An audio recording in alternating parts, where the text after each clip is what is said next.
Saya teringat pada waktu kita merayakan satu kebaktian tahun baru, perbedaan tahun baru.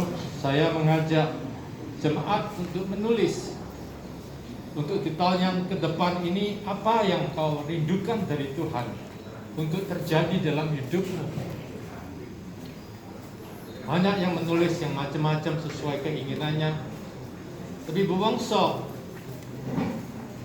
seorang ibu, seorang nenek, seorang bobo, dia tidak menulis apa yang dia butuhkan.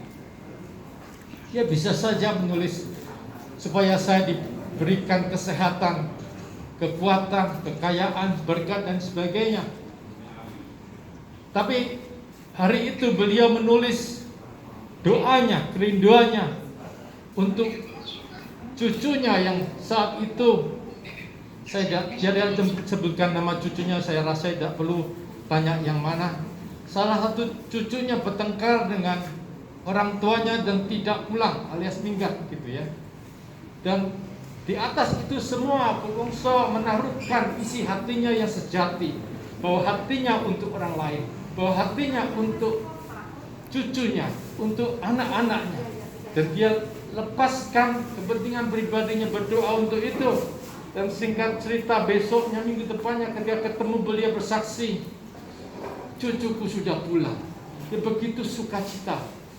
Begitu kita berdoa bersama-sama lewat 1-2 hari, cucunya pulang dan berdamai dengan orang tuanya. Bukan tentunya Tuhan luar biasa yang menjawab doa Ibu Wongso, tapi saudara bisa lihat di sini bahwa hati beliau, hati yang mengasihi lebih dari dirinya sendiri. Saya tahu di masa-masa hidupnya dia menampung orang-orang kecil.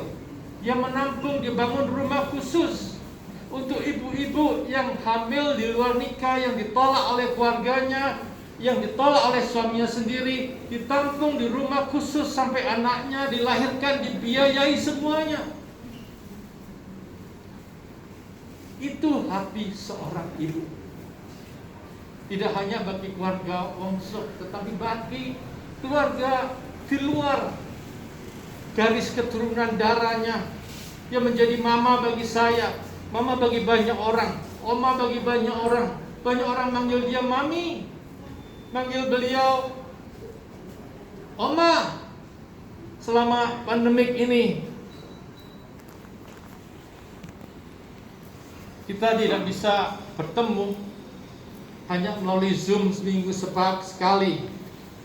Dari semua jemaat, kami yang paling sering tanya, Bu Wongso, kapan kita bisa bertemu kembali?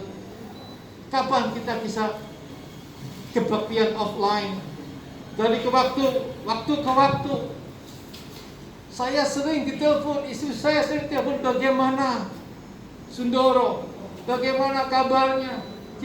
Dia itulah hati seorang ibu. Tidak hanya kepada yang dia kenal, tapi orang-orang tidak kenal pun datang kepada dia untuk didoakan, disembuhkan dari segala kebutuhan. Yang namanya supir, yang nama orang yang gak kenal, tukang, datang kepada beliau, dikenalkan pada Tuhan. Seorang ibu yang luar biasa, seorang oma yang luar biasa, seorang grandma yang luar biasa. Bapak Ibu semua di sini, sedikit banyak karena hasil doa dari Ibu Wongso. Tidak pernah cerita, tapi saya tahu saya sering tiap hari didoakan sama Bu Wongso. Demikian juga Bapak Ibu sekalian, kita tidak punya hari ini kalau tidak ada seorang ibu yang luar biasa ini. Beliau bisa mengasihi kita semua karena beliau mengenal kasih Bapa yang sejati.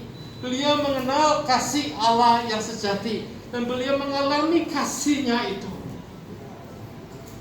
Dan saya ingin bacakan satu ayat di Mazmur 116 ayat 15, dikatakan seperti ini: berharga di mata Tuhan kematian semua orang yang dikasihinya.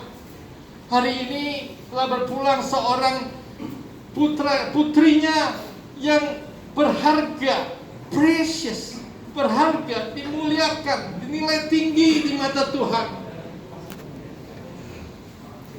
Orang yang dikasihi Tuhan. Saudara pernah bayangkan gak? Orang yang dikasihi Tuhan ketika dia berpulang atau meninggal, itu berharga di mata Tuhan. Bukan menyedihkan, bukan kasihan. Ketika saya merenungkan ayat ini, ada satu paradigma yang berubah. Seringkali kita bersedih karena ada orang yang luar biasa berpulang. Tapi Tuhan punya pandangan yang berbeda. Dia bilang itu satu hal yang berharga. Mari Bapak Ibu sekalian, kita tetap mengingat akan kebaikan bungsu kepada Bapak Ibu sekalian. Saya nggak tahu cucu yang mana. Saudara, itu engkau adalah hasil dari doa omamu. Ingat itu. Jangan nakal lagi. Omamu mengasihimu. Dia lebih mementingkan kau daripada dirinya sendiri. Anak-anaknya, setiap nasihatnya, ingat itu. Tapi kita perlu tahu, ini bukan satu kesedihan, tapi sesuatu yang berharga di mata Tuhan. Precious. Sulit dipahami, karena itu tidak kebiasaan dari hidup kita. Biasa sedih, biasa berat. Saya dan istri juga tidak bisa menjelaskan ini. Istri saya tanya berkali-kali, kenapa Ibu Bongso meninggal? Dia seorang yang baik, kenapa harus meninggal? Makan ditanyain, mau tidur ditanyain. Sebagai seorang suami selalu punya jawaban. Dan jawaban saya tidak tahu. Saya cuma tahu bahwa Tuhan itu baik. Ketika saya membaca ayat ini berharga di mata Tuhan.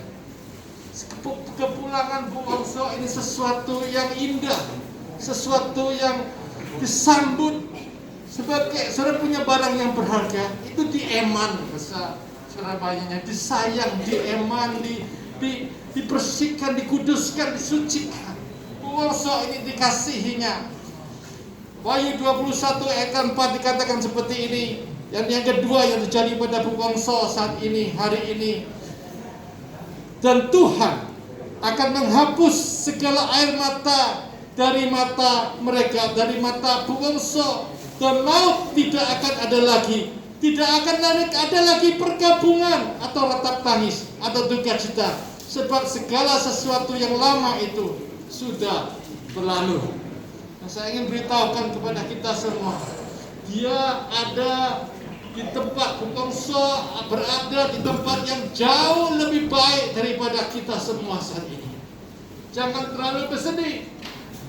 Tentunya kita semua merasa kehilangan, tapi jangan terlalu berlarut-larut bahwa ini satu hal yang berharga di mata Tuhan. Bahwa Bu Bongso ada di tempat yang jauh lebih baik daripada kita semua. Semua kita akan mengalami hal yang sama, tidak ada pengecualian. Tapi Bu Bongso sudah menanamkan, membangun satu legacy yang luar biasa. Adalah tugas kita semua meneladani Bu Bongso bagaimana membangun legacy yang luar biasa ini. 2 Korintus 5 ayat yang pertama. Karena kamu tahu bahwa jika kemah tempat kediaman kita di bumi ini dibongkar, Allah telah menyediakan suatu tempat kediaman yang kekal, yang tidak dibuat oleh tangan manusia. Saya tahu dengan jelas bahwa Bu Bongso menyediakan rumah setelah selesai dengan ibu-ibu yang hamil itu, tidak ada lagi yang datang, yang menyediakan rumahnya untuk hamba Tuhan, free of charge. 2 keluarga pendeta ditampung di tempat itu tanpa dimintain biaya sewa dan lain sebagainya. Dia menyediakan rumah. Saya percaya hari ini Tuhan sudah sediakan rumah yang lebih baik bagi Bu Bongso di surga. Amin. Rumah yang lebih indah di surga. Dia membangunnya di bumi, memberikan kepada hambanya. Tapi Tuhan memberikan kepada dia jauh lebih baik pada Bu Bongso. Dia di tempat yang lebih luar biasa. Dia hari ini adalah suatu hari yang precious, yang berharga di mata Tuhan. Karena Tuwongso adalah anaknya yang dikasihi. Mari kita berdoa. Bapa Surgawi, hari ini Tuhan kami menghadap kepadamu, mengucap syukur Tuhan.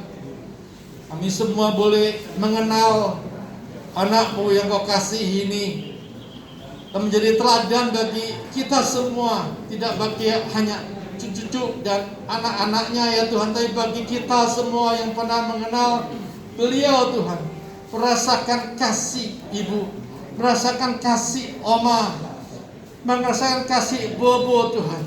Tuhan, kami mau tetap ingat akan yang dia sudah kerjakan. Kami mau ucap syukur Tuhan untuk teladan yang Kau berikan kepada kami. Terima kasih ya Tuhan. Kiranya Tuhan Kau berikan juga penghiburan, kekuatan pada setiap kami Tuhan, keluarga, cucu, jemaat yang ditinggalkan. Kami sangat kehilangan Tuhan. Kami minta Roh Kudus-Mu meneguhkan, menguatkan setiap pengajaran beliau, setiap teladan hidupnya boleh terus kami lakukan dan kami teladani. Di dalam nama Yesus kami sudah berdoa. Semua yang percaya katakan amin.